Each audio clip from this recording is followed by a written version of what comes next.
To the Michigan Runner Show. Join us each time as we explore the people, the places, and the events that shape our great sport. Hello, I'm Marybeth Dillon Butler. I'm here with Coach Ken "Red" Simmons, and we're at a reunion of the Michigammes at the home of Lou Kidder and Karen McKeechee. We're honored to be speaking with Coach Simmons, a pioneer in women's running. He's got many stories. Perhaps, Coach, we could start by talking a little bit about your own early life and your career in athletics, and then maybe you could tell us a little bit about how you got involved with women's athletics.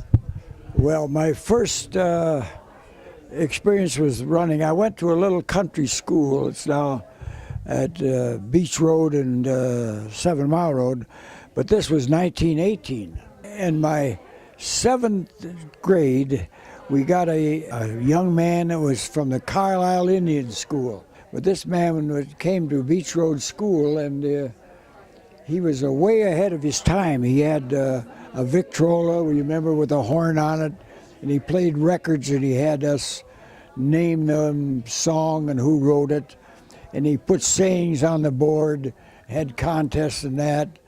I can remember some of them to this day. Even Shakespeare, a man may smile and smile and smile and be still a devil. There is no art to read the mind's construction in the face. What he did for me and for many others, because few of these kids ever went to high school, they were farm boys and girls. He made a running track and had the farmers make a running track, and he put up little sticks to jump over. This was the beginning of my athletic career. For some reason, without training or anything, I was a good runner. I inherited it undoubtedly from my mother, I think.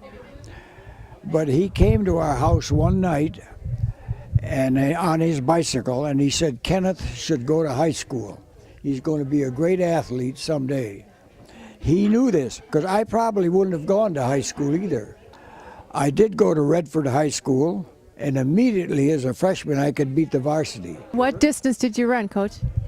I was a sprinter and a hurdler, mainly a hurdler. I made the finals in the 1932 Olympics as a 400-meter hurdler. And in fact, I have the certificate home signed by Avery Brundage. I won in fact, I have the medal right here in my pocket. I won the state championship in the quarter mile. And I shouldn't have won it. I should have been second, but the man that was about a yard in front of me stumbled, and I went by him. And I won the quarter mile. I got it right here in my pocket. I'd love to see it, Coach. Got it right here. It's my lucky piece. You see that? There's the Wolverine and the Big M. And it says here, first prize, outdoor, 1929, 440-yard run. And I was invited to come to University of Michigan to participate. They didn't give scholarships. They gave you a job then.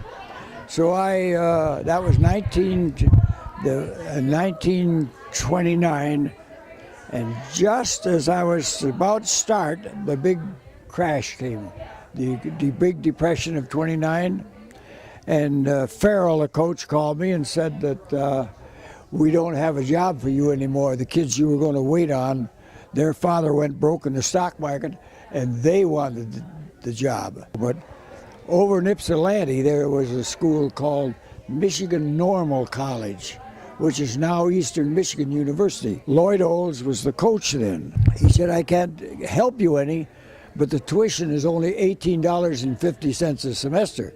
If you can get that, you can come to school here.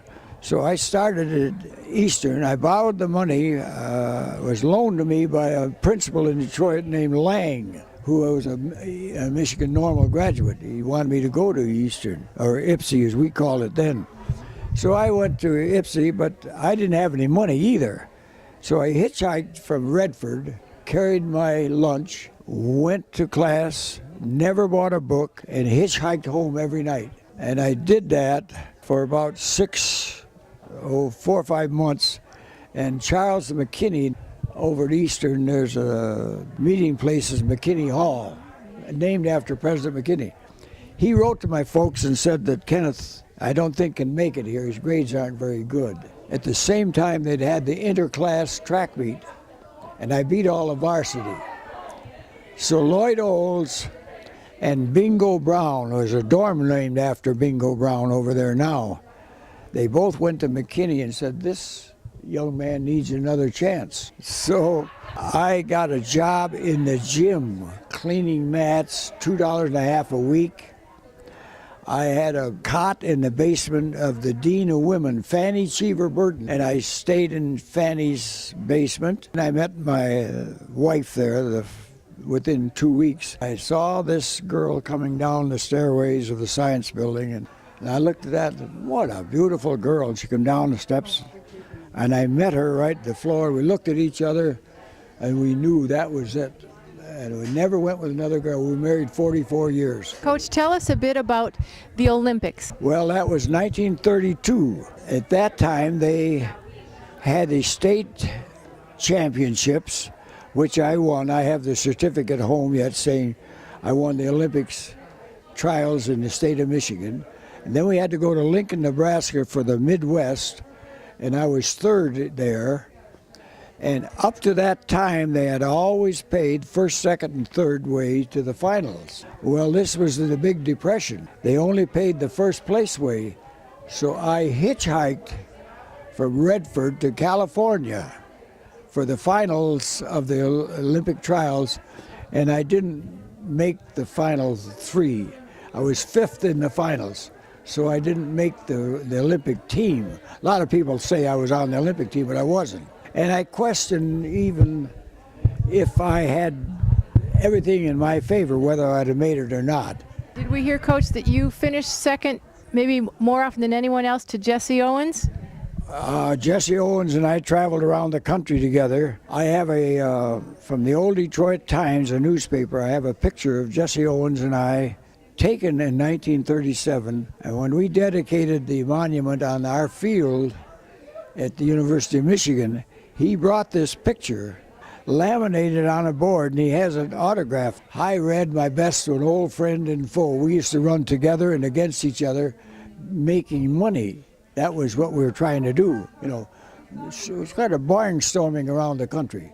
So I knew Jesse Owens quite well. We were, in fact, roommates quite a few times.